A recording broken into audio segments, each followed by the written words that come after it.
Hello guys, welcome to chapter 1 lesson 2, and in this lesson we're going to have a look at the roles of the president and presidential bureaucracy, and this is of course in relation to the US and wider world. Okay, so the president of the US is, as you know, one of the most powerful people in the world. They lead the nation, they make important decisions, and of course they represent the US to other countries as a president will do for any country.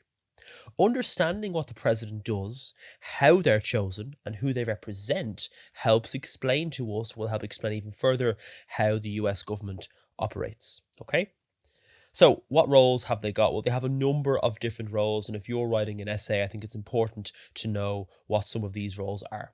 So, they are chief executive, okay? They lead the executive branch. So we talked about three different branches in the last lesson. We talked about the legislative branch with the Senate, the House of Representatives.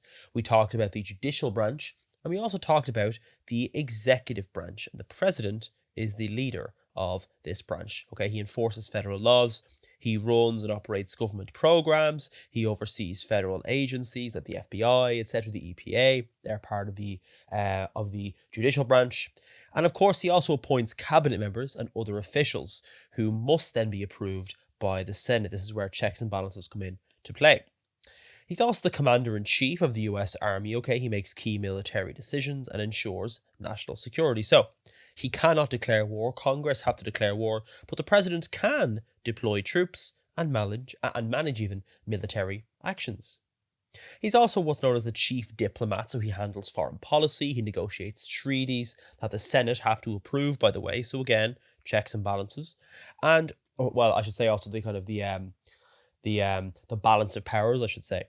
And he also represents the US to other countries, working with leaders and global organizations, as you well know. He's also the legislative leader. He cannot make laws, but he can suggest new ones and push Congress to pass them.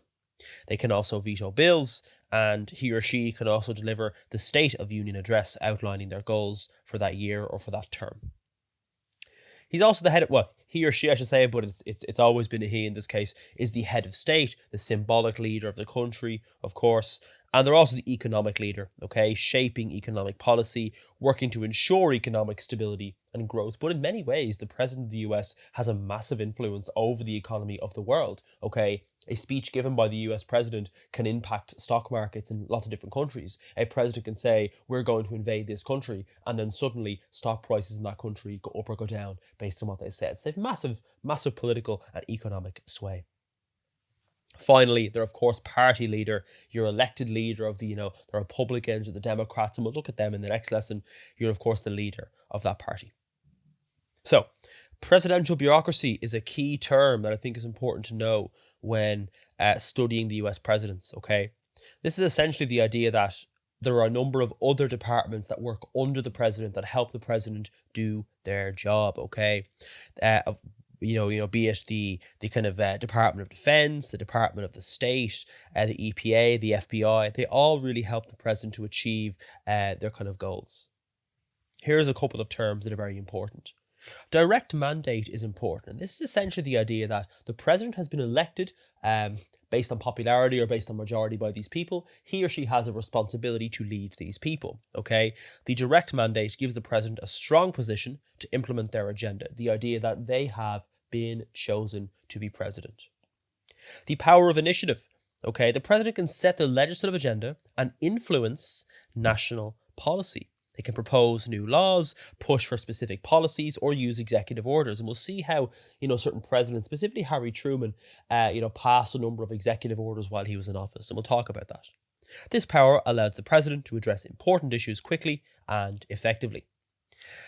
They also are part of what's known as the bully pulpit. And this is the idea that the president has the ability to use their position of power to communicate directly to the public, be it on TV, be it on social media. They can influence opinions as a result.